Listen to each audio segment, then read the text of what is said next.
রাআইতু লাইলাতান উসরিয়া B লাম্মা ইনতাহাইনা ইলাস সামাইস সাবিগা ফানাজারতু ফাওকি ফাইজা আনা বিরাদিন ওয়া বারকুন ওয়া সাওয়াইব ফাআতাইতু আলা কওমিন বুতুনুহুম কালবুয়ুত ফিহাল হায়াত তুরা মিন খারিজাতি বুতুনিহিম কুলতু মান হাউলাই ইয়া জিবরাইল ক্বালা হাউলাই আকালাতুর রিবা। আল্লাহর নবী মেরাজ থেকে বলেছিলেন, ও সাহাবায়ে কেরাম, 7 আকাশ 7টা শূন্যস্থান পাড়ি দিয়া যখন আরো উপরে উঠলাম রে, উপরের দিকে তাকাইলাম, দেখতে পাইলাম ঠাডার বিজলি।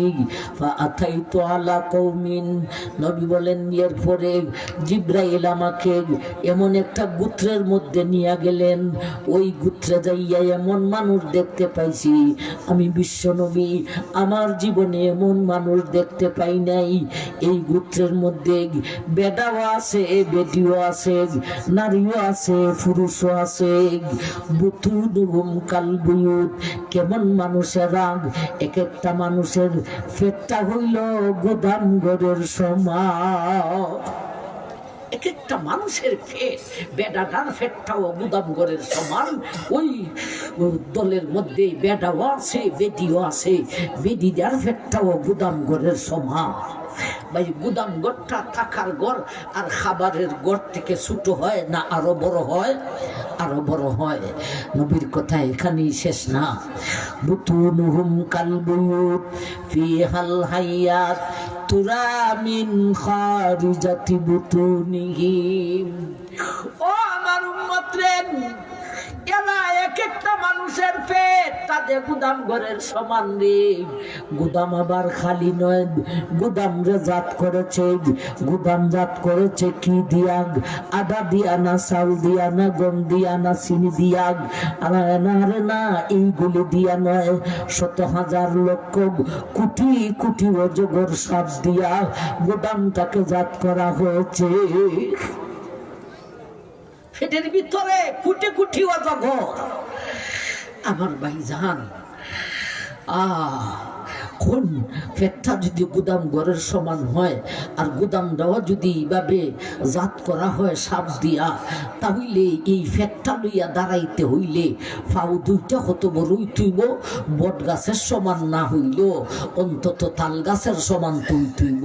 অথচ নবী বলেন ফাউ দুইটা দেখলাম দুনিয়ার জগতের মানুষের পায়ের সমান, ছোট ছোট দুইটা পা, ছোট ছোট দুইটা পা দিয়া এত বড় পেটটা নিয়ে দাঁড়ানো, আবার পেটের ভিতরে কুটি কুটি অজগর। এরপরে নবী বলেন তুরা মিন খারিজাতি বুতুনিহিম।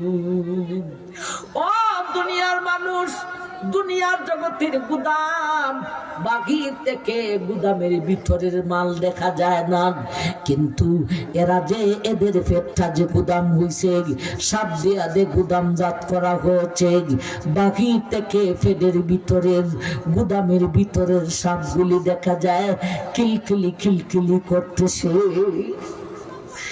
বলতো মানহা উলা ইয়া জিবরাইল।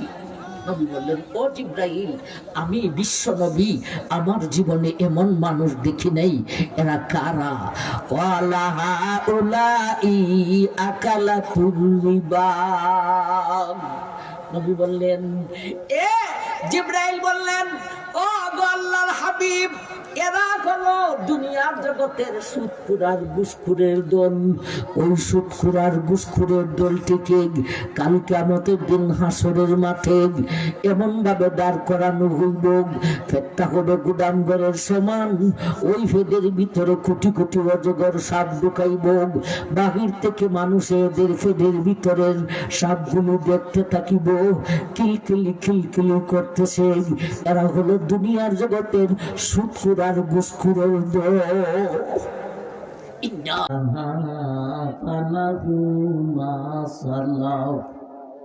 وأمره إلى الله ومن عادى فأولئك أصحاب النار هم فيها خالدون صدق الله مولانا العظيم وصدق رسوله النبي الكريم بارك الله لنا ولكم بالآيات والذكر الحكيم وقال النبي عليه الصلاة والسلام رأيت ليلة أسري بي لما انتهينا إلى السماء السابقة فنظرت فوقي فإذا أنا برعد وبرق وسوائب فأتيت على قوم بطونهم كالبيوت فيها الحيات ترى من خارجة بطونهم قلت من هؤلاء يا جبرائيل قال هؤلاء أكلة الربا أو كما قال عليه الصلاة والسلام صلى الله على سيدنا ومولانا محمد وعلى آله وأصحابه وسلم صلى الله على سيدنا ومولانا محمد وعلى آله وأصحابه وسلم تسليما كثيرا كثيرا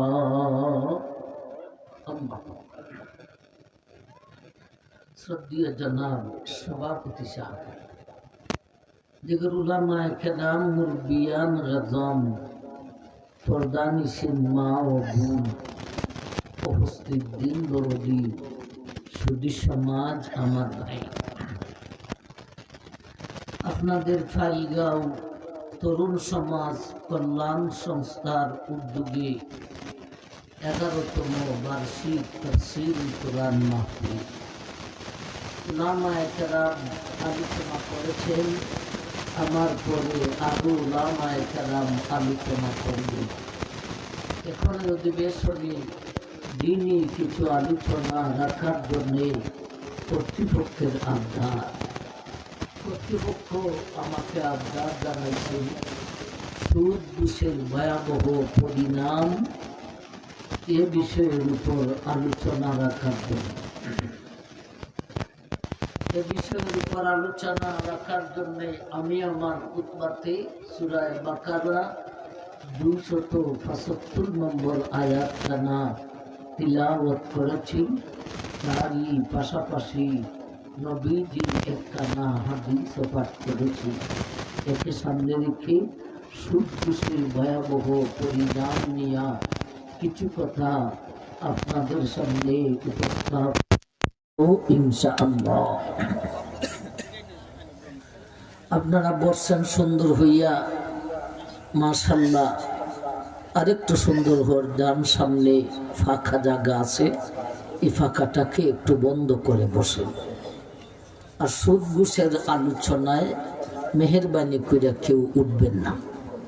যদি উঠেন বোঝা যাইব হয়তো আপনি সুদখোর, নয়তো আপনি ঘুষখোর। উঠা বসা করবেন না। রুখা বেদিটা শক্ত হইয়া দাঁড়াইছে। যত দিন যাইতেছে এই সুদের আর ঘুষের হার খালি বাড়তেছে। আমার ভাইজান, আলোচনার দরকার। আলোচনা শুধু কানের মধ্যে রাখলে হবে না, আমলে আনতে হবে। মেহেরবানি করে মা বোনরাও আলোচনা শোনার চেষ্টা করবেন, কারণ সমাজে সুদখোরের সঙ্গে সুদকুন্নিও আছে, ঘুষখোরের সঙ্গে ঘুষকুন্নিও আছে। আসুন আমরা যে আয়াতখানা তেলাওয়াত করেছি,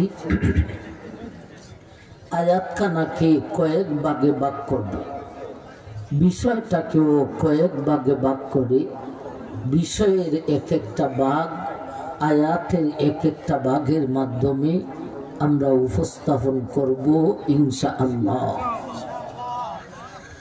আল্লাযীনা ইয়াকুলুনা রিবা আয়াতের প্রথম ভাগ, লা ইয়াকুমুনা ইল্লা কামা ইয়াকুমুল্লাযী ইয়াতাখাব্বাতুহুশ শাইতানু মিনাল মাস যালিকা বিআন্নাহুম ক্বালু ইন্নামাল বাইউ মিসলুর রিবা। আয়াতের দ্বিতীয় ভাগ, ওয়া আহাল্লাল্লাহুল বাই'a ওয়া হাররামার রিবা। আয়াতের তৃতীয় ভাগ, ফামান জাআহু মাউইযাতুম মির রাব্বিহি ফান্তাহা ফালাহু মা সালাফ ওয়া আমরুহু ইলাল্লাহ ওয়া মান গাদা ফাউলাইকা আসহাবুন নার হুম ফিহা খালিদুন। আয়াতের শেষ ভাগ, চতুর্থ ভাগ। আয়াতের প্রথম ভাগে সুদ কি সুদখোর কারা, প্রাসঙ্গিকে আসবে ঘুষ কি ঘুষখোর কারা। আয়াতের দ্বিতীয় ভাগে সুদখোর ঘুষখোরের পরকালীন শাস্তির আলোচনা। আয়াতের তৃতীয় ভাগে সুদখোর ঘুষখোরের ইহকালীন শাস্তির আলোচনা। আয়াতের শেষ ভাগে কিছু প্রশ্নের উত্তরের আলোচনা। আসুন আমরা আয়াতের প্রথম ভাগের মাধ্যমে সুদটাকে আগে চিনি। আল্লাহ বলেন আল্লাযীনা ইয়াকুলুনার রিবা। এখানে আয়াতের প্রথম অংশে রিবা একটা শব্দ রয়েছে, আল্লাযীনা ইয়াকুলুনার রিবা। এই রিবা শব্দটা তারই বাংলা তর্জমা হলো সুদ। সুতরাং আমাদেরকে আগে রিবাটাকে চেনার দরকার, সুদটাকে চেনার দরকার। ভাই সুদ দুই প্রকার, বুঝে থাকলে উত্তর দেন। সুদ কত প্রকার? দুই প্রকার। একটা হলো মুদ্রা জাতীয় সুদ, আর একটা হলো বস্তু জাতীয় সুদ। মুদ্রা জাতীয় সুদ মানে টাকা দিয়া টাকা লাগায়। এটা সমাজে আছে না নাই? এক নম্বরে সরকারের কাছে ব্যাংকিং লেনদেন, ব্যাংকের মধ্যে টাকা ফিক্সড করে রাখলে এটার উপর ইন্টারেস্ট আসে, এটা হলো সরকারি সুদ। সুদের প্রথম প্রকার কই কই পাওয়া যায় বলতেছি। বেশ বৈদেশিক সংস্থা আমাদের দেশীয় সরকারের অনুমোদন নিয়ে এরাও আমাদের দেশে সুদি লেনদেন করে, যেমন আশাবাগ গ্রামীণ ব্যাংক ইত্যাদি এনজিও। আবার কোনো জায়গায় ছেলেদের সংগঠন আছে, আপনাদের সংগঠনের মতো নয়। আপনাদের সংগঠন এরা দিনের কাজ করে, তাফসীরুল কোরআন মাহফিল করায়। আর কিছু সংগঠন আছে ছেলেদের, এরা দিনের কাজে তো নাই, বরঞ্চ এদের সংস্থার উন্নতি প্রকল্পে এরাও সুদি লেনদেন করে।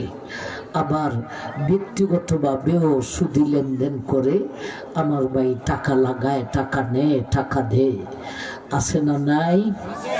এটাও এখন বেশি ব্যক্তিগতভাবে বাড়িতে বৈশা বৈশা সুদ লাগায়, মানুষে হয় সুদালি। আমার ভাই যান, সুদের দ্বিতীয় প্রকার হলো বস্তু জাতীয় সুদ। বস্তু জাতীয় সুদ কি? নবীজির একখান হাদিসে 6টা জিনিসের কথা গনিয়া বলেছেন, এই 6টা জিনিস বদলা বদলি করতে হলে সমান সমান করতে হবে, বেশ কম করলে সুদ হইয়া যায়। এই হাদিসটা কি? আয-যাহাবু বিয-যাহাবি ওয়াল ফিজ্জাতু বিল ফিজ্জাতি ওয়াল এনাবু বিল এনাবি ওয়াত তামারু বিত তামারি ওয়াশ শাঈরু বিশ শাঈরি ওয়াল হিনতাতু বিল হিনতাতি ইয়াদান বিয়াদিন মাসালান বিমাসালিন ওয়াল ফজলু রিবা। এই হাদিসে 6টা জিনিসের কথা গনিয়া বলছেন, তোর মধ্যে একটা হলো স্বর্ণ। স্বর্ণ দিয়া স্বর্ণ বদলা বদলি করতে হলে সমান সমান করতে হবে, বেশ কম করলে সুদ হইয়া যায়। দৃষ্টান্ত স্বরূপ এক ব্যক্তি তার বন্ধুকে বলে, আমার ছেলেকে বিয়ে করাইতাম, 5 ভরি স্বর্ণ দিতে ইচ্ছা করছি, এখন 4 ভরির ব্যবস্থা হইছে, 1টা ভরি শর্ট মারছে, আমার দিয়া তুমি চালাও, আমি কিছুদিন পরে তোমার বেলাইমু। এ সুযোগ ফাইয়া কয়ে, আমি দিতে পারি, আমার এখানা স্বর্ণ বেশি দিতে হবে। এটা হলো স্বর্ণ জাতীয় সুদ।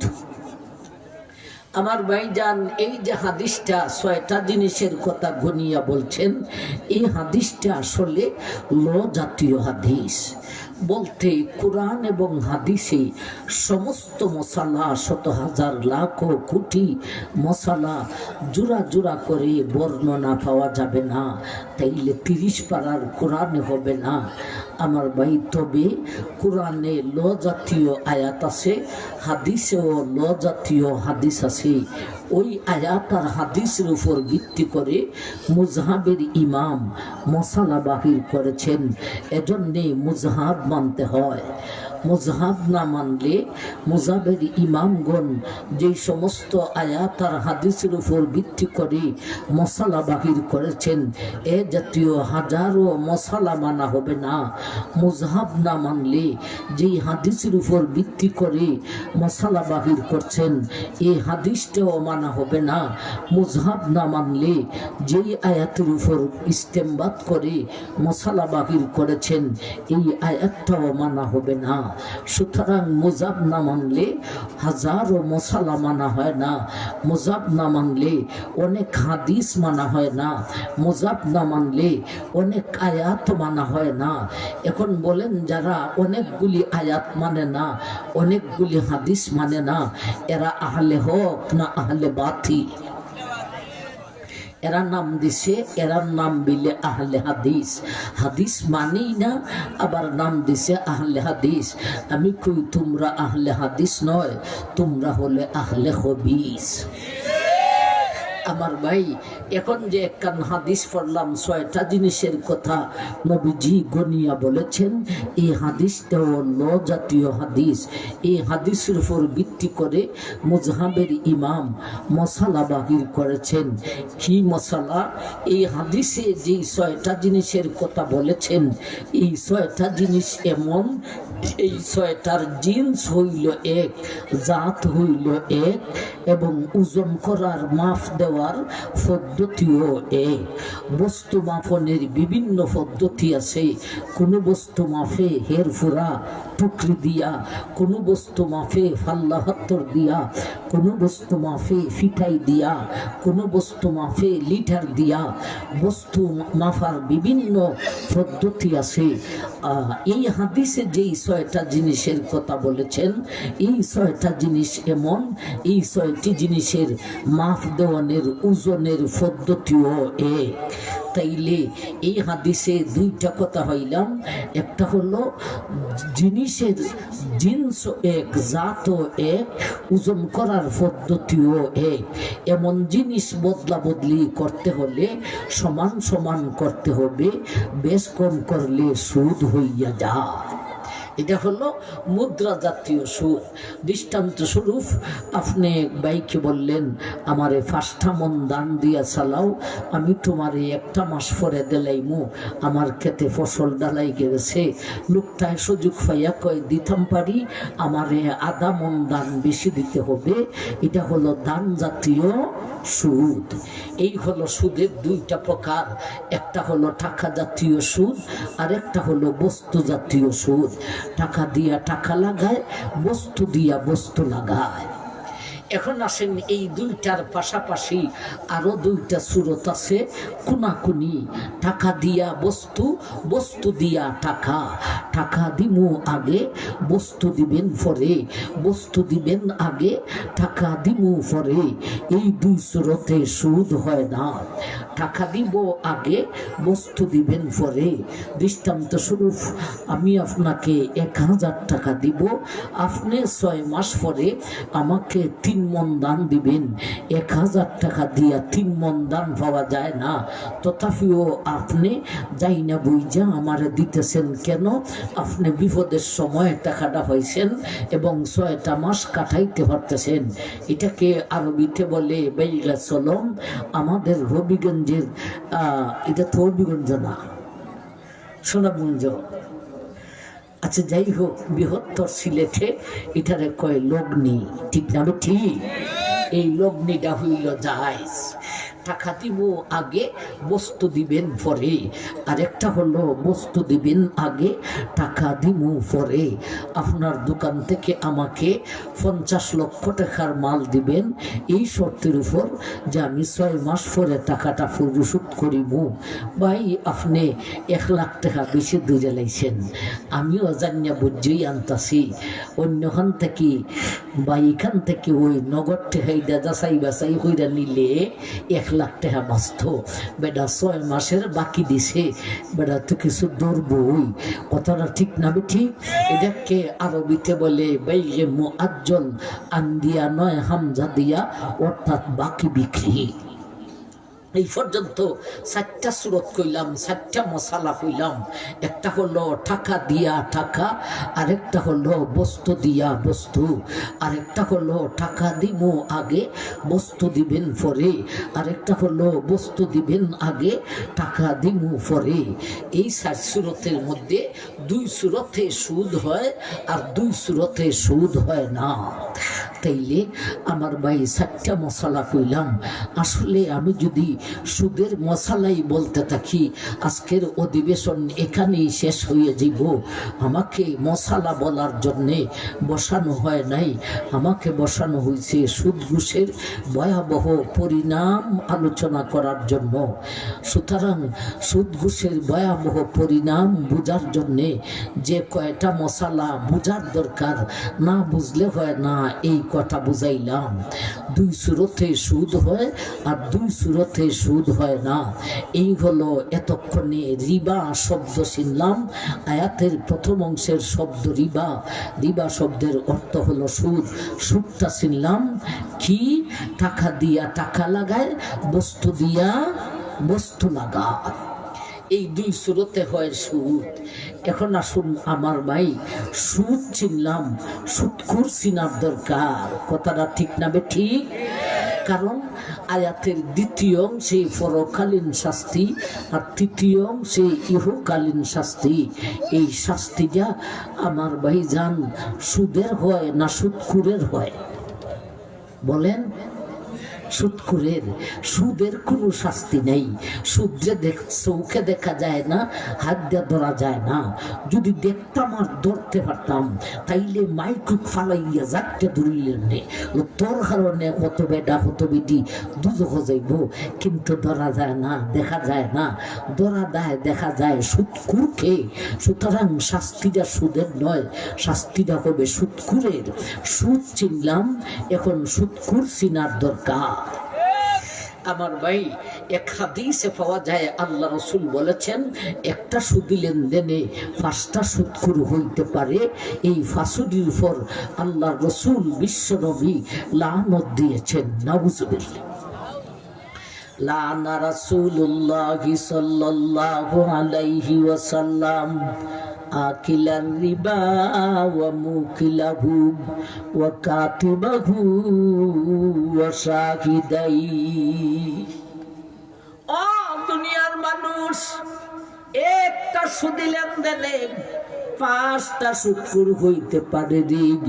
1 নম্বরে যে সুদ খাইল, 2 নম্বরে যে খাওয়াইল, 3 নম্বরে যে সুদি লেনদেনটা মোহরি হইয়া লেখল, 4 নম্বরে 1 নম্বরের সাক্ষী, 5 নম্বরে 2 নম্বরের সাক্ষী।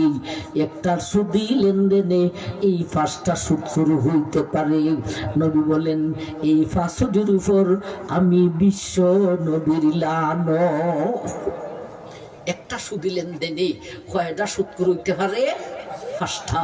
এখন আপনি প্রশ্ন করতে পারেন, বলতে পারেন হুজুর আমাদের এলাকায় যে সুদ চলে, লেখনও লাগে না, সাক্ষীও লাগে না, গুমে গুমে গুমে গুমে চলে, তাইলে 3টে এনে বাদ গেল, 2টা তো রইল হাওড়ার দেউরা। এই হলো সুদ। কি সুদখোর কারা? ভাই বিষয়ে লেখছে, একটা কাগজে লেখা পাঠাইছে, সুদের সাথে ঘুষও লেখছে।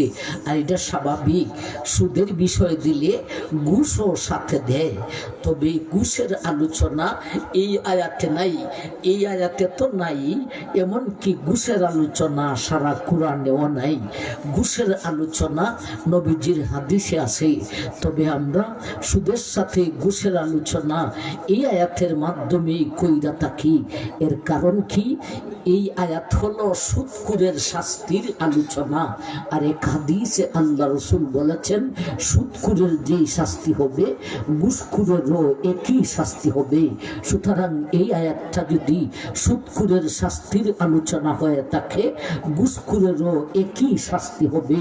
বলুন কথাটা ঠিক না ঠিক? এখন ঘুষ কি, ঘুষখোর কারা একটু চিনার দরকার। এটা আমি চিনাইতে হবে না, আপনারা চিনেন। ঘুষ, আমার ভাই সরকারে একজনকে চাকরি দিছে, ফরমের মধ্যে দস্তখত করুন। বেটার চাকরির বেতন হলো দৃষ্টান্ত শুরু 40,000, কিন্তু ফরম গিলা লাইগে রয়েছে, দস্তখত তো বেটা করে না। এখন আপনি ফাইলগাঁও থেকে গেছেন সুনামগঞ্জ, বাড়ির দারণী অনেক দূরে গেছেন, দিনও লাগছে, আইতে যাইতে একটা দিনেরও দরকার, বাড়া তো লাগছে। ওই আমার ভাই যান আপনার যে এখন আমার এটা তো দস্তখত হইতেছে না, আর একজনে বুদ্ধি দেয় তলিদা খাওয়াইলে খামাইব। এবারে 1000 টাকার একটা নোট তলিদা সাইডা দিছে। এখন সাবে ফিয়ন্দে হইতেছে এক মিয়া ফাইলগাঁও থেকে ভদ্রলোক মানুষটা আসে, খাওয়াই লেছে, ভদ্রলোক হয়ে গেছে গিয়া। ভদ্রলোকটা আইসে, এই ফিয়ন ওই ভদ্রলোকের ফরমের নাম্বারটা জিজ্ঞাসা করিয়া ফরমটা বার করে দাও, দস্তখত হইয়া গেছে। আমার ভাই এখন বলুন, সরকারে দস্তখত দেওয়ার জন্য ওই তরে মাসে 40,000 দেয়, তলিদা যেটা খায় এটা ওই ঘুষ। ঠিক না ঠিক? আমার ভাই যান ঘুষটা চিনাইলাম, এখন ঘুষখোর চিনাইবার দরকার। যেমন ভাবে একটা সুদি লেনদেনে 5টা সুদখোর হইতে পারে, তেমন ভাবে একটা ঘুষি লেনদেনে 5টা ঘুষখোর হইতে পারে। যেটাই খাইলো, যেটাই খাওয়াইলো, যেটা মোহরি হইয়া লেখলো, যেই 2টায় সাক্ষী দিল। হুজুর আমাদের দেশে ঘুষের মধ্যে লেখনও লাগে না, সাক্ষীও লাগে না, 3টা বাদ গেল, 2টা তো রইল হাওড়ার দেউরা। এই হলো সুদ কি, সুদখোর কারা, ঘুষ কি, ঘুষখোর কারা। সুদ হলো জনসাধারণের কাছে, আর ঘুষ হলো বড় বড় চাকরিজীবী আর নেতাদের কাছে। কথাটা ঠিক না ঠিক? আমার ভাই যান পুলিশ হইয়া বাড়ি হইলে লাইছে ডাকাতে। আর এই বাবারি লন্ডন থেকে হয় বেড়ায় ডাকাতে বাড়ি হতে পারবো। লন্ডনই আমার ভাই যান পুলিশের চাকরি হইয়া 100 টাকা বেতন বসবেডা কোনো মতে ঘর চলে, ডাকাতে বাড়ি হইলে ফেলাইছে। আর এমপি সাহেব আর মন্ত্রী সাহেব, ওসি সাহেব আর ডিসি সাহেব, এরার কথা হইলে তো উপায় নাই ভাই। এরা এলাকাতেও বাড়ি করছে, ঢাকাতেও বাড়ি কয়েকটা কইরা লাইছে, ভারতেও বাড়ি হইয়া রেখে দিছে, আর আমেরিকায় তো রাখছে। ওই তবে এইটা করতে নজিতেছি। ঠিক না ঠিক? আমেরিকার বাড়ি আর হইতায় না, শেষ। আমার ভাইজান, আল্লাহু আকবার, এই হলো ঘুষখোর। কথাটা ঠিক না ঠিক? সুতরাং আমার ভাইজান, জনগণও শোনার দরকার, নেতাগণ চাকরিজীবী তোমরাও শোনার দরকার। খান ফাইটা শুনো ভাই। আসলে সুদে ঘুষের বয়ান দিছে যারা সামনে বসা, এদের মধ্যে তো সুদখোর ঘুষখোর খুব কম, গোটা 2 জন থাকতে পারে। আসলে তো এরা ওয়াজে ওই আয় না, কিন্তু ফাইলগাঁওয়ের ঘুষ কাউরা বেডা আর সুদ কাউরা বেডা আর সুদ খাউরা বেডি, সুদখোর আর সুদকুন্নি তোরার কাছে অনুরোধ কইরা কই, ওয়াজ ওয়াইছত না কথা ঠিক, তুই তোর বউরে লইয়া অন্তত বাড়ির বৈশা আল্লাহর রাস্তা শোন। আমার ভাই জান, এখন সুদ ছিনলাম, সুদখোর ছিনলাম, ঘুষ ছিনলাম, ঘুষখোর ছিনলাম। কথাটা ঠিক না ঠিক? এখন আসুন আয়াতের প্রথম অংশের শব্দ বুঝি। আল্লাযীনা ইয়াকুলুনার রিবা, আল্লাযীনা যারা, ইয়াকুলুনা খাইলো, রিবা সুদ, যারা সুদ খাইলো। আয়াতের দ্বিতীয় অংশে পরকালীন শাস্তি, তৃতীয় অংশে ইহকালীন শাস্তি। শাস্তি দেখার যারা সুদ খাইলো বা যারা ঘুষ খাইলো, যারা সুদ খাইলো এর শাস্তি হবে। খাইলো কোনটার অর্থ? আল্লাযীনা ইয়াকুলুন। ইয়াকুলুন শব্দের অর্থ হলো খাওন। আকালা ইয়াকুলু থেকে আরবি টু বাংলা ডিকশনারি দেখলেও দেখবেন লেখা তো সে ইয়াকুলুনের অর্থ হলো খাওন। তাইলে তর্জমা কি দাঁড়াইব?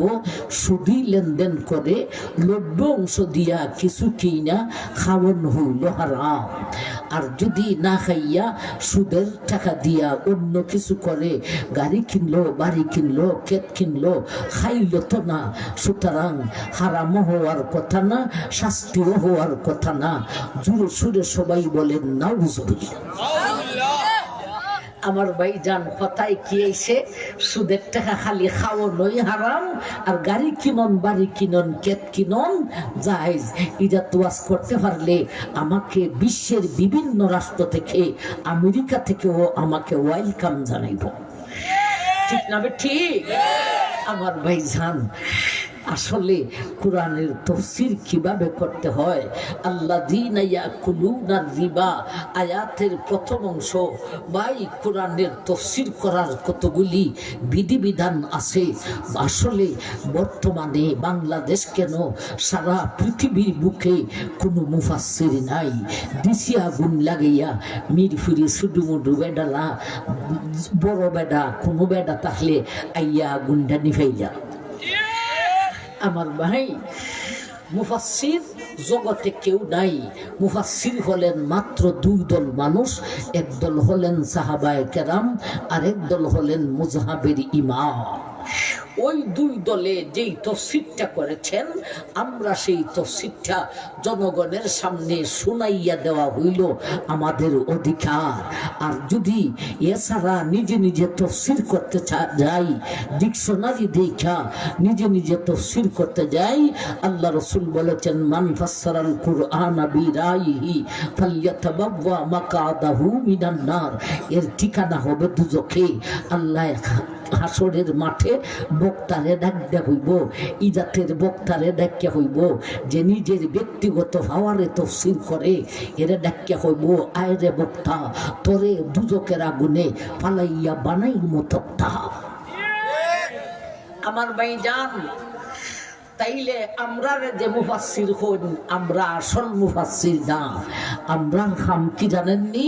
ওই 2 দলে যেই তাফসীরটা করে গেছেন, এটা জনগণের সামনে শুনাইয়া দেওয়া হইল আমাদের কাজ। আমরা তাফসীর করনেওয়ালা না, তাফসীর শোনানেওয়ালা? শোনানেওয়ালা। তাইলে আমার ভাই, আসুন এখানে আল্লাযীনা ইয়াকুলুন, ইয়াকুলুনের ব্যাখ্যা ওই 2 দল মুফাসসিরিনে কেরাম কি লিখেছেন, এটাই হবে আসল তাফসীর। ওই 2 দলে ইয়াকুলুনের ব্যাখ্যা লিখছেন তাসাররুফ, অর্থাৎ ক্ষমতা প্রয়োগ করা। ভাই ক্ষমতা প্রয়োগ করা, তাইলে তর্জমা কি দাঁড়াইব? সুদী লেনদেন করে 90 অংশ দিয়া ক্ষমতা প্রয়োগ করা হলো হারাম। ক্ষমতা প্রয়োগ কেমনে হয়? 90 অংশ দিয়া কিছু কিনা খাইলে যেমন ক্ষমতা প্রয়োগ করা হয়, গাড়ি কিনলেও ক্ষমতা প্রয়োগ করা হয়, বাড়ি কিনলেও ক্ষমতা প্রয়োগ করা হয়, দোকান কিনলেও ক্ষমতা প্রয়োগ করা হয়। সুতরাং সুদী লেনদেন করে 90 অংশ দিয়া কিছু কিনা খাওয়ান যেমন হারাম, গাড়ি কিনন হারাম, বাড়ি কিনন হারাম, ক্ষেত কিনন হারাম, দোকান কিনন হারাম, সুদী লেনদেনটাই হারাম। এই হলো আয়াতের প্রথম অংশের মাধ্যমে সুদ কি, সুদখুর কারা, ঘুষ কি, ঘুষখুর কারা। এখন আসুন সুদখুর ঘুষখুরের চিনাইলাম। এখন সুদখুর আর ঘুষখুরের পরকালীন শাস্তিটা কি হবে আয়াতের দ্বিতীয় অংশে আল্লাহ আলোচনা করেছেন। ভাই পরকালীন শাস্তিটা আবার দুই ভাগে বিভক্ত।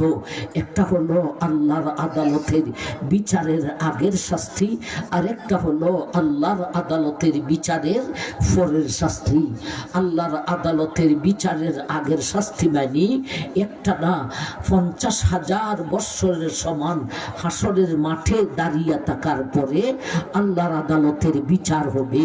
তাইলে আল্লাহর আদালতের বিচারের আগের শাস্তি মানে হাসরের মাঠে 50,000 বৎসরের রিমান্ডের শাস্তি, আর আল্লাহর আদালতের বিচারের পরের শাস্তি মানে ফুলসেরাতের শাস্তি, দুজকের শাস্তি।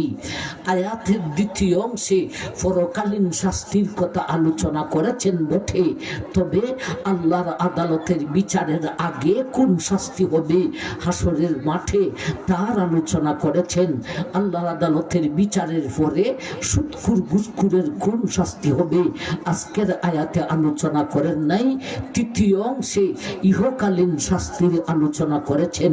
এরপরও আমরা আয়াতের দ্বিতীয় অংশের মাধ্যমে আল্লাহর আদালতের বিচারের আগে সুদখুর ঘুষখুরের কোন শাস্তি হবে সেই আলোচনার পরে আয়াতের তৃতীয় অংশে আসার আগে আল্লাহর আদালতের বিচারের পরে সুদখুর ঘুষখুরের কোন শাস্তি হবে তাও কিছুটা আমরা বলবো ইনশাআল্লাহ।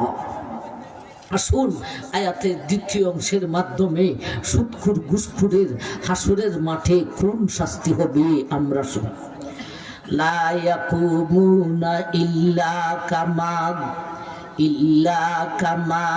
ইয়াকুমুল্লাযী ইয়াতাখাব্বাতুহুশ শাইতানু মিনাল মাস যালিকা বিআন্নাহুম ক্বালু ইন্নামাল বাইউ মিসলুর রিবা। ও দুনিয়ার মানুষ, সুদখোর আর ঘুষখোরের দলটিকে কাল কিয়ামতের দিন হাসরের মাঠে 50,000 বৎসরের মাঠে শয়তানের গোতা খাওয়া মাতালের মতো দাঁড় করানো হইব। শয়তানের গোতা খাওয়া মাতালের মতো দাঁড়াইবে একটা না 50,000 বৎসর। আল্লাহ কি মাতাল বলেছেন না মাতালের মতো বলেছেন? মাতালের মতো বলেছেন। মতো কথাটার ভিতরে দুই জাতের শাস্তি। তাইলে আয়াতে পাইমু হাসরের মাঠে সুদখুর ঘুষখুরের জন্যে দুই জাতের শাস্তি। এই দুই জাতের শাস্তি কি বুঝতে হলে মাতাল কারে কয়, মাতালের মতো কারে কয় আগে বুঝতে হবে। ভাই মাতালের মতো কারে কয় আর মাতাল কারে কয়? মাতাল কয় যারে মাতাল কইলে ওর মান সম্মান যায় না আমার ভাই, আর ওরে শাস্তি দিলে পুরোপুরি শাস্তির ব্যথা পুরোপুরি অনুভব করতে পারে না, এরে কয় মাতাল। আর মাতালের মতো কারে কয়?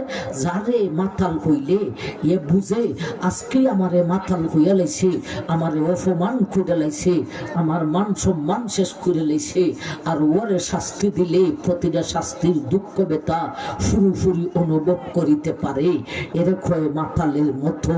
আল্লাহ মাতাল বলেছেন না মাতালের মতো বলেছেন?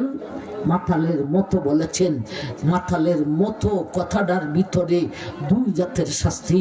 এক জাতের শাস্তি হলো মাতালের মতো করিয়া অপমান করিয়া হাসরের মাঠে দাঁড় করানো হইব, একটা শাস্তি। আর একটা শাস্তি হলো রিমান্ডের মাঠে যত প্রকারের শাস্তি আছে, এক এক জাতের অপরাধের এক এক জাতের শাস্তি। কিন্তু সুদখুর ঘুষখুরের জন্যে রিমান্ডের মাঠে যত প্রকারের শাস্তি আছে, সর্বপ্রকারের শাস্তি দিয়া ওরে দুঃখ ব্যথা দেওয়া হইব। এই হলো আয়াতে হইলাম দুইটা শাস্তির কথা। একটা হলো মাতালের মতো করিয়া অপমান করিয়া দাঁড় করাইব, আর একটা হলো রিমান্ডের মাঠের সর্বপ্রকারের শাস্তি দিয়া ওরে দুঃখ ব্যথা দেওয়া হইব। এখন আসুন, নবীজির হাদিসে পাইছি স্পেশাল একটা শাস্তি সুদখুর ঘুষখুরের জন্যে হাসরের মাঠে। এটা কোনটা? যেই হাদিসটা খুতবাতে পাঠ করেছিলাম, আল্লাহ রাসূল মেরাজ থেকে আয়েশা বলেছিলেন, রাআইতু লাইলাতান উসরিয়া বি লাম্মা ইনতাহাইনা ইলাস সামাইস সাবিগা ফানাজারতু ফাওকি ফাইজা আনা বিরাদিন ওয়া বারকিন ওয়া সাওয়াইক ফাআতাইতু আলা কওমিন বুতুনুহুম কালবুয়ুত ফিহাল হায়াত তুরা মিন খারিজাতি বুতুনিহিম কুলতু মান হাউলাই ইয়া জিবরাইল ক্বালা হাউলাই আকালাতুর রিবা। আল্লাহ নবী মেরাজ থেকে বলেছিলেন, ও সাহাবায়ে কেরাম, 7 আকাশ 7টা শূন্যস্থান পাড়ি দিয়া যখন আরো উপরে উঠলাম রে, উপরের দিকে তাকাইলাম, দেখতে পাইলাম ঠাডার বিজলি। ফাআতাইতু আলা কওমিন, নবী বলেন এরপরে জিবরাইল আমাকে এমন একটা গোত্রের মধ্যে নিয়ে গেলেন। ওই গোত্রে যাইয়া এমন মানুষ দেখতে পাইছি আমি বিশ্ব নবী আমার জীবনে এমন মানুষ দেখতে পাই নাই। এই গোত্রের মধ্যে বেদাও আছে, বেটিও আছে, নারীও আছে, পুরুষও আছে। বুতুনুহুম কালবুয়ুত, কেমন মানুষের রাগ, এক একটা মানুষের পেটটা হইল গোদাম ঘরের সমান। এক একটা মানুষের পেট, বেডাটার পেটটাও গুদাম ঘরের সমান। ওই দলের মধ্যে বেডাও আছে, বেটিও আছে, বেডিটার পেটটাও গুদাম ঘরের সমান। ভাই, গুদাম ঘরটা থাকার ঘর আর খাবারের ঘর থেকে ছোট হয় না আরো বড় হয়? আরো বড় হয়। নবীর কথা এখানেই শেষ না। বুতুনুহুম কালবুয়ুত ফিহাল হায়াত তুরা মিন খারিজাতি বুতুনিহিম। ও আমার উম্মত রে, এরা এক একটা মানুষের পেট তাদের গুদাম ঘরের সমান রে। গুদাম আবার খালি নয়, গুদাম রে জাত করেছে। গুদাম জাত করেছে কি দিয়া? আদা দিয়া না, চাউল দিয়া না, গম দিয়া না, চিনি দিয়া, আরে না, এইগুলি দিয়া নয়। 100,000 লক্ষ কোটি কোটি অজগর সাপ দিয়া গুদামটাকে জাত করা হয়েছে। পেটের ভিতরে কোটি কোটি অজগর। আমার ভাইজান, কোন পেটটা যদি গুদাম ঘরের সমান হয় আর গুদামটাও যদি এইভাবে জাত করা হয় সাপ দিয়া, তাহলে এই পেটটা লইয়া দাঁড়াইতে হইলে ফাউ দুইটা কত বড়ই তুইব। বট গাছের সমান না হইল অন্তত তাল গাছের সমান তুইব। অথচ নবী বলেন ফাউ দুইটা দেখলাম দুনিয়ার জগতের মানুষের পায়ের সমান। ছোট ছোট দুইটা পা, ছোট ছোট দুইটা পা দিয়া এত বড় পেটটা নিয়ে দাঁড়ানো, আবার পেটের ভিতরে কোটি কোটি অজগর। এরপরে নবী বলেন তুরা মিন খারিজাতি বুতুনিহিম। ও দুনিয়ার মানুষ, দুনিয়ার জগতের গুদাম, বাগির থেকে গুদামের ভিতরের মাল দেখা যায় না, কিন্তু এরা যে এদের পেটটা যে গুদাম হইছে, সাপ দিয়া দে গুদাম জাত করা হয়েছে। বাগির থেকে পেটের ভিতরের গুদামের ভিতরের সাপগুলি দেখা যায় খিলখিলি খিলখিলি করতেছে। ও বলতো মানহা উলা ইয়া জিবরাইল। নবী বললেন, ও জিবরাইল, আমি বিশ্ব নবী, আমার জীবনে এমন মানুষ দেখি নাই, এরা কারা? ওয়ালা হাউলাই আকালাতুর রিবা। নবী বললেন, এ জিবরাইল বললেন, ও গো আল্লাহর হাবিব, এরা হলো দুনিয়ার জগতের সুদখোর ঘুষখোরের দল। ওই সুদখোর ঘুষখোরের দলটিকে কাল কিয়ামতের দিন হাসরের মাঠে এমন ভাবে দাঁড় করানো হইব, ফেটটা হবে গুদামঘরের সমান। ওই ফেদের ভিতরে কোটি কোটি অজগর সাপ ঢুকাইব। বাহির থেকে মানুষ এদের ফেদের ভিতরের সাপগুলো দেখতে থাকিব, কিলকিলি কিলকিলি করতেছে। এরা হলো দুনিয়ার জগতের সুদখোর আর ঘুষখোরের দল। ইন্না লিল্লাহ। আমার ভাই জান, তাইলে আমার ভাই তিনটা শাস্তির কথা পাইলাম। কয়টা শাস্তির কথা পাইলাম? আসরের মাঠে আল্লাহর আদালতের বিচারের আগে সুদখোর ঘুষখোরের তিনটা শাস্তি। দুইটা পাইলাম আয়াতে, একটা পাইলাম হাদিসে। ঠিক না ঠিক? আয়াতে কোন দুইটা পাইলাম? মাতালের মতো করিয়া অপমান করিয়া দাঁড় করাইব, আর রিমান্ডের মাঠের সর্বপ্রকারের শাস্তি দিয়া ওরে দুঃখ ব্যথা দেওয়া হইব। আর হাদিসে কি পাইলাম? ফেট্টারে গুদাম ঘরের সমান করিয়া কুটি কুটি অজগর ঢুকাইয়া ওইভাবে একটা না 50,000 বৎসরের মাঠে দাঁড় করানো হইব। এই হলো আয়াতের দ্বিতীয় অংশের মাধ্যমে পরকালীন শাস্তি, আল্লাহর আদালতের বিচারের আগে কোন শাস্তি। এখন আসুন তৃতীয় অংশে যাই। وَأَحَلَّ اللَّهُ الْبَيْعَ وَحَرَّمَ الرِّبَا فَمَنْ جَاءَهُ مَوْعِظَةٌ مِّن رَّبِّهِ فانتهى فله ما سلف وأمره إلى الله ومن عاد فأولئك أصحاب النار هم فيها خالدون وأحل الله البيع وحرم الربا। এই হলো আয়াতের তৃতীয় অংশ। এই অংশে ইহকালীন শাস্তির আলোচনা। এর আগে আমরা ওয়াদা করেছিলাম ইহকালীন শাস্তির আলোচনার আগে, আয়াতের তৃতীয় অংশে আসার আগে, আল্লাহর আদালতের বিচারের পরে সুদখোর ঘুষখোরের কোন শাস্তি হবে কিছুটা হইতাম। ফুরাডা হইতে হইলে ফজর পর্যন্ত হইতেইব। এক দুইটা শুনি আমরা। ভাই, আল্লাহর আদালতের বিচারের পরে সমস্ত মানুষ রওনা দিবে ফুলসেরাতের ব্রিজের দিকে। কেউ যদি যাইতে চায় না, ফিসি দিয়া ফিরিস্তায় লোহার গুর্জ দিয়া আঘাত করিবে, যাইতে হবে।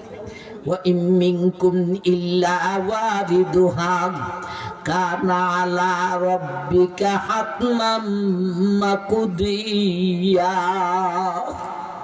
সব জনে ফুলসেরাতের ব্রিজের দিকে যাইতে হইব, এছাড়া কোনো উপায় নাই। সুদখোর ঘুষখোর যখন আল্লাহর আদালতের বিচারের পরে ফুলসেরাতের দিকে রওনা দিবে, দেখতে পাইবে ফুলসেরাতের ব্রিজের নিচ থেকে আগুন মাথা উঁচা কইরা লোকটারে ভাই ঠিকানা সহকারে অমুক দেশের অমুক গ্রামের অমুকের ফুলা অমুক, অমুকের বউ অমুক, এইভাবে ঠিকানা সহকারে আগুনে ডাকতাছে। ফুলসেরাতের নিচ থেকে আগুন মাথা উঁচা করে ঠিকানা সহকারে, হে সুদখোর আর সুদখুন্নি, ঘুষখোর আর ঘুষখুন্নি, তোমাদেরকে আগুনে ডাকবে আর কইবে তুই জলদি আয়, জলদি আয়। ভাই, আপনি যদি একদিকে যাইতে থাকেন, এক জায়গায় আগুন জ্বলে আর ওই আগুন থেকে শব্দ আসে, অমুকের আপনার গ্রামের নাম দুইটা, অমুক গ্রামের অমুক দেশের অমুকের ফুলা অমুক, তুই জলদি আয়। আপনার অবস্থাটা কেমন হবে? আগুনে এইভাবে আমাকে ডাকতেছে। লোকটা তখন কাঁপতে থাকবে, আগুনে জিজ্ঞাসা করবে কাফস কেন? কয় ভয় লাগছে। কয় আগুন রে আগুন, তোর পরিচয়টা কি? তুই আমারে কেন ডাকস? আগুনে কয় আমার পরিচয় পরিচয় নেন। দুনিয়ার জগতে সুদে ঘুষের মাধ্যমে যত ধন করেছিলে দেখ, গাড়ির মালিক, বাড়ির মালিক, বিডার মালিক, দোকানের মালিক, সমস্ত ধন সুদ ঘুষের মাধ্যমে যত ধন করেছিলে, সমস্ত ধন আমি আজকে আর ধন তাকি নাই, আমি দুজকের আগুন হইয়া গেছি। আমার পরিচয় ভাইস, এখন আমি তোরে কেন ডাকি জানোস নি? আমার বড় পিপাসা লেগেছে, আমার বড় তৃষ্ণা লেগেছে। এই পিপাসা মিটাইবার বিকল্প কোনো ব্যবস্থা নাই, একটা মাত্র ব্যবস্থা আছে রে, সেইটা হলো তুই জলদি কইরা আয়, আমি তোরে জ্বালাইতাম আর আমার তৃষ্ণাটা মিটাইতাম। অসুৎকুর সুৎকুর নেই, ঘুষখুর ঘুষখুর নেই, শুধু ঘুষের মাধ্যমে যত দন করেছ এটা তোমার ধন নয়, বরং তোমারে জ্বালাইবার দুজকের আগুন। ঠিক না ঠিক? আমার ভাই জান, এখন আগুনে ডাকতে আছে, যাইতেও আছে। আল্লাহর আদালতের বিচারের পরে একটা শাস্তি হইলাম, আগুনে এইভাবে ডাকবো, না গেলে পিছনের দিকটা ফিরিস্তায় লোহার গুজ্জ দিয়া আঘাত করিব, যাইতে থাকবে। যখন ব্রেইজের ফুলসেরাজের ব্রেইজের মাথায় যাইবে, কাছে যাইবে, তখন দেখবে আগুন আর দেখা যায় না, আগুনে আর ডাকেও না। হ্যাঁ, এই তো বড় লাকি চান্স, এখন তো আগুনে আমার ডাকে না, আগুনও আর দেখা যায় না, এই চান্সে আমি ফুলসেরাতের ব্রেসটা ফার হইয়া যাইব গা। কারণ ফুলসেরাতের ব্রেস ফাই দিতে পারলে ওই জান্নাতি, যে ফুলসেরাতের বেশ ফাইতে পারবো সে ওই জান্নাতি, আর যে জাহান্নামী সে ফুলসেরাতের বেশ ফাড়ি দিতে পারবে না। এই সানসে ফুলসেরাতের ব্রিজ ওইটা কিছুক্ষণ যাওয়ার পরেই দেখবে হঠাৎ করে সাদান নামক এক জাতীয় কাঠা আমার ভাই নিচ থেকে আইসা তার দুই পায়ের মধ্যে বেরিয়ে ধরছে, আর কদম সামনে বাড়াইতে পারে না, এখানেই দাঁড়িয়ে থাকবো। অথচ তার কাছে দিয়া কত মানুষ দ্রুত গতিতে যাইতেছে, এর ভিতরে তার পরিচিত অনেক আছে। দেখবো, আরে আমরা মসজিদের ইমাম সাহেব যাইতেছেন রে, মুয়াজ্জিন সাহেব যাইতেছেন রে, অমুকের বাপ ও যাইতেছে রে, অমুকের মা ও যাইতেছে রে। দেখবো পরিচিত মানুষও অনেক যাইতেছে, আর এত এখানে দাঁড়ানো কাঠায় আর সারে না, একটা কদম সামনে বাড়তে পারে না। তখন লোকটায় কাটারে বলেন, এ কাটারে কাটা, তুই আমার কেন, আমার এমন ভাবে কেন ধরে ছত্রে, আমারে যাইতে দেস না কেন? কাঠায় বলবে, আমি তোরে যাইবার জন্যে যাওয়ার জন্যে আমি আসি নাই রে, তোরে নেওয়ার জন্যে আসি। তুই ফুলসেরাতের ব্রিজে ওঠার আগে তোরে যে আগুনে ডাকছিল, সেই আগুনে আমাকে কাসেট বানাইছে, সেই আগুনে আমাকে ফিয়ন বানাইছে, ফিয়ন বানাইয়া ফাটাইছে তোরে নেওয়ার জন্যে। এই কথা বলে একটা টান মাইরা দিব রে, নিচের দিকে নিক্ষেপ করিয়া দিব, নিচে সেই আগুন ফিট করা রয়েছে। শুধু ঘুষের মাধ্যমে যত দন করেছো, এটি দন না, তোমার জ্বালাইবার দুজকের আগুন। ঠিক না ঠিক? তাইলে আল্লাহ আদালতের বিচারের পরে দুইটা শাস্তি হইলাম আজকের সংক্ষিপ্ত আলোচনার জন্য। একটা হলো আগুন হইয়া ডাকবো সুদে ঘুষের মান, আর একটা হলো কাঠায় টান দিয়া সেই আগুনে না ফালাইব। তাইলে আল্লাহর আদালতের বিচারের পরে কয়টা শাস্তির কথা শুনলাম? দুইটা। আর আল্লাহর আদালতের বিচারের আগে শুনছিলাম কয়টা? তিনটা। তিনি আর দুই কত হয়? 5। এই হলো আজকের সংক্ষিপ্ত আলোচনার জন্য পরকালীন 5টা শাস্তির আলোচনা। এখন আসুন আয়াতের তৃতীয় অংশে ইহকালীন শাস্তিটা কি হবে, সুদখোর ঘুষখোর কান হইতা শুন। وأحل الله البيع وحرم الربا। আল্লাহ বলেন, ও দুনিয়াবাসী, আমি আল্লাহ ব্যবসাটাকে হালাল করেছি, সুদটাকে হারাম ঘোষণা করেছি। ব্যবসা হালাল, সুদ হারাম। কথাটা ঠিক না বে ঠিক? আমার ভাই, ব্যবসা হালাল আর সুদ হইল হারাম। আমার ভাই জান, এখন বলেন ব্যবসা এমনি হারাম, সুদ ব্যবসা এমনি হালাল, সুদ এমনি হারাম। এখন ব্যবসার মাধ্যমে যত দন করছে, এই দন হালাল না হারাম? ব্যবসার মাধ্যমে যত দন করছে, গাড়ির বাড়ির মালিক, বাড়ির মালিক, ভিটার মালিক, এটা হালাল না হারাম? হালাল। আমার ভাই, হালালের পরিণাম হালাল হয়। আমার ভাই জান, আর সুদে ঘুষের মাধ্যমে যত দন করেছে, এই দনটি হালাল না হারাম? যেই জিনিস হালাল তার মুনাফাও হালাল, যেই জিনিস হারাম তার মুনাফাও হারাম। সুতরাং সুদের মাধ্যমে যত দন করেছে, সমস্ত দন হলো হারাম ধন। আমার ভাই, গাড়ির মালিক, বাড়ির মালিক, বিটার মালিক, এটি হারাম। যেই জিনিস হালাল তার মুনাফাও হালাল, যেই জিনিস হারাম তার মুনাফাও হারাম। দৃষ্টান্ত দিলে সহজে বুঝবেন। আমার ভাই জান, আপনাদের এলাকার টিউবওয়েলের পানি হালাল না হারাম? ভয় পাইছুন তো বালা করে হন্য খেলে হালাল। আমার ভাই, মিরপুরের লাল চা খাওয়াইবার জন্যে টিউবওয়েলের পানি দিয়া লাল চা বানাইয়া ফাটাইছে। কথাটা ঠিক না বে ঠিক? এটা হারাম না হালাল? হালাল। এখন বলুন আপনার ভাই, পানি হালাল, পানির চাটাও হালাল, পানি হালাল, পানি দিয়া ভাত পাকাইছে, ভাতটাও হালাল।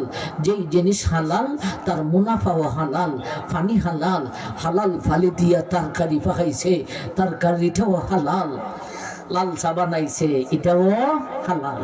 এখন বলেন তো, আপনাদের এলাকার গাড়ি সেনা, এটা হালাল না হারাম? হারাম। হারামের মুনাফাও হারাম। এখন সেনাই দিয়া লাল চা বানাইয়া ফাটাই দিছে, নাউজুবিল্লাহি মিন যালিক।